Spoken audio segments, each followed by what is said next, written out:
గుణనిధి కథ రెండవ భాగము. డిగ్రీ 2వ సంవత్సరము, ద్వితీయ భాష తెలుగు, సాహితీ కిన్నెర.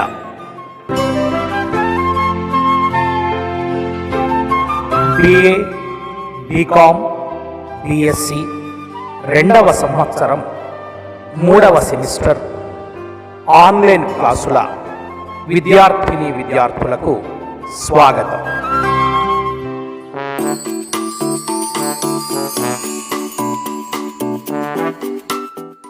శ్రీనాథ కృతమైనటువంటి ఈ కాశీఖండం తెలుగు సాహిత్యంలో విశేషమైన ప్రాచుర్యాన్ని పొంది ఉన్నది. కాశీఖండము శ్రీనాథుడు రచించిన తెలుగు కావ్యం. ఇది క్రీస్తు శకం 1440 కాలం నాటి రచన. స్కాంధ పురాణంలో సులభగ్రాహ్యంగా ఉన్న ఈ కథా భాగాన్ని శ్రీనాథ మహాకవి కాశీఖండముగా రూపుదిద్దారు. ఇందులో వారణాసిగా ప్రసిద్ధి చెందిన కాశీక్షేత్ర మహత్యం, దాని వైశిష్ట్యం, కాశీయాత్ర విశేషాలు, శివునికి కాశీకి గల అనుబంధం, ఇలా అనేక కథలు, ఉపకథలు, కాశీకి సంబంధించిన ఎన్నో విశేషాలు ఈ కాశీఖండములో శ్రీనాథుడు పొందుపరిచాడు.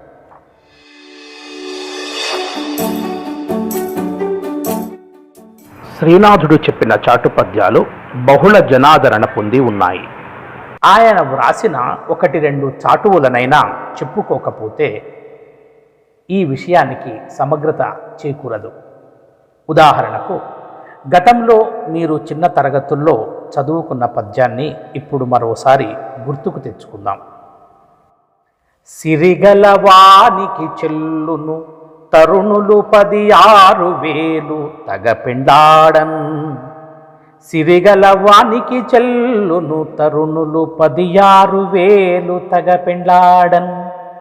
తిరిపమునకిద్దరాండ్రా తిరిపమునకిద్దరాండ్రా పరమేశా గంగ విడుము పార్వతి చాలున్. పరమేశా గంగ విడుము పార్వతి చాలున్. ఒకసారి శ్రీనాథ కవి సార్వభౌముడు పల్నాటి సీమకు వెళ్ళారట.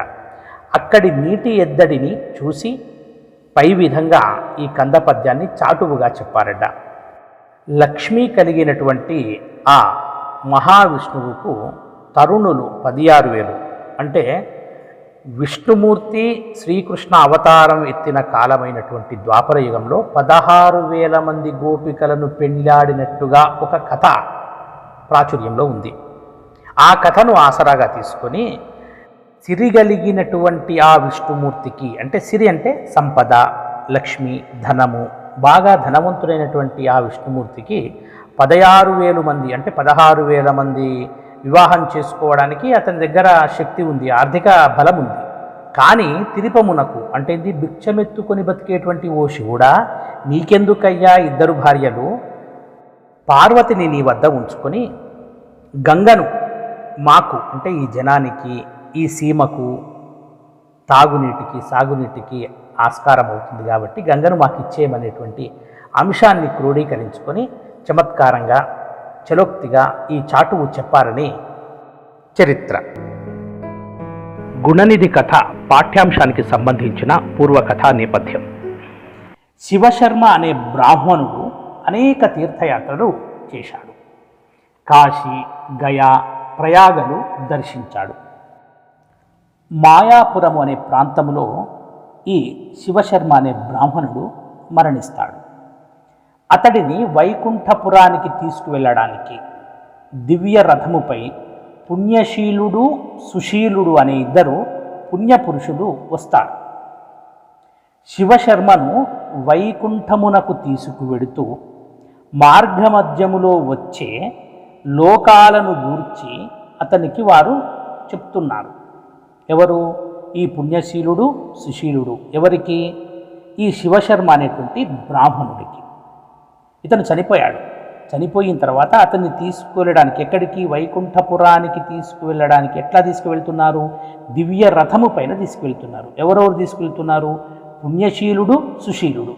ఈ 2 ఈ ద్వారము, ఈ వైకుంఠ ద్వారానికి తీసుకువెళ్ళే సమయంలో జరిగినటువంటి ఈ ప్రయాణంలో ఆ మార్గమధ్యంలో వచ్చేటువంటి వివిధ లోకాలను గురించి ఈ శివశర్మకు చెప్తున్నారు. మొదట పిశాచలోకము గురించి వారు చెప్పారు. తర్వాత శివశర్మకు కుబేర వృత్తాంతాన్ని వారు చెబుతూ, కుబేరుని గురించినటువంటి వృత్తాంతాన్ని చెబుతూ నిగమ శర్మ కథను చెప్పడం ప్రారంభించారు. ఈ నిగమ శర్మ అనేటువంటి కథలో నిగమ శర్మ శివాలయములో దీపాలు పెట్టిన పుణ్యం వల్ల, ఈ నిగమ శర్మ అనేటువంటి వాడు శివాలయంలో దీపాలు పెట్టిన పుణ్యం వల్ల కళింగ దేశపు రాజు అయ్యాడు. కళింగ దేశపు రాజు అయినాడు. ఆ తర్వాతి జన్మలో అతడే కుబేరుడుగా పుట్టాడట. నిగమ శర్మ కథ చెప్పిన తర్వాత పుణ్యశీలుడు సుశీలుడు శివశర్మకు మరో కథ చెప్పడం ప్రారంభించారు.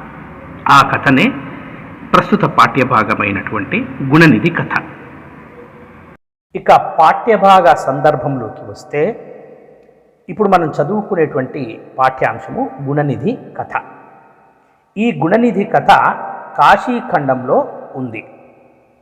యజ్ఞదత్తుని కుమారుడు గుణనిధి. యజ్ఞదత్తుడు అనేటువంటి ఒక బ్రాహ్మణుడు ఉన్నాడు. ఆ బ్రాహ్మణుని యొక్క కుమారుని పేరే గుణనిధి. ఈ యజ్ఞదత్తుడు వేదాంగాలను అధ్యయనం చేసి విద్యా విశారదునిగా ప్రసిద్ధికెక్కాడు. అంటే గొప్పదైనటువంటి పండితునిగా ఆ రాజ్యంలో, ఆ గ్రామంలో పేరు సంపాదించుకున్నాడు. ఈ గుణనిధి పండిత పుత్రుడైనప్పటికీ, గుణనిధి ఎవరి కొడుకు? యజ్ఞదత్తుని యొక్క కొడుకు. వీడు గుణనిధి అనేవాడు పండిత పుత్రుడైనప్పటికీ ద్యూత క్రీడలకు, అంటే జూదం లాంటి పేకాట, ఆ కాలంలో ఉన్నటువంటి ఆటలైనటువంటి జూదాల ఆటలకు అలవాటు పడి చెడు అలవాట్లకు, చెడు సహవాసాలకు, చెడు సోపతికి, చెడు దోస్తానాకు అలవాటు పడి చదువును పూర్తిగా నిర్లక్ష్యం చేశాడు. ఎవడు? ఈ గుణనిధి. ఇంటి నుండి బయటకు వెళ్లాల్సిన దశలో వీడు ఈ విధంగా పూర్తిగా చదువును నిర్లక్ష్యం చేసి తల్లిదండ్రి చెప్పేటువంటి మాటను పెడచెవిన పెట్టేసరికి ఇంట్లో నుంచి వీడిని వెలగొడతారు. ఇంటి నుండి బయటకు వెళ్లాల్సిన దశలో ఈ గుణనిధికి జీవిత పరమార్థం అర్థం చేసుకుంటాడు. విద్యాధనమే మనిషికి నిజమైన ధనమని, అది చోరుల చేత, అంటే దొంగల చేత అపహరించబడడం, ఏది చదువులను ఎవడు ఏ దొంగను అపహరించడనేటువంటి విషయాన్ని తెలుసుకొని అది చోరుల చేత, విద్య చోరుల చేత అపహరించబడడం సాధ్యం కాదని ఈ గుణనిధి తెలుసుకుంటాడు. తరువాతి 3వ వీడియోలో పాఠ్యభాగ సారాంశాన్ని తెలుసుకుందాం.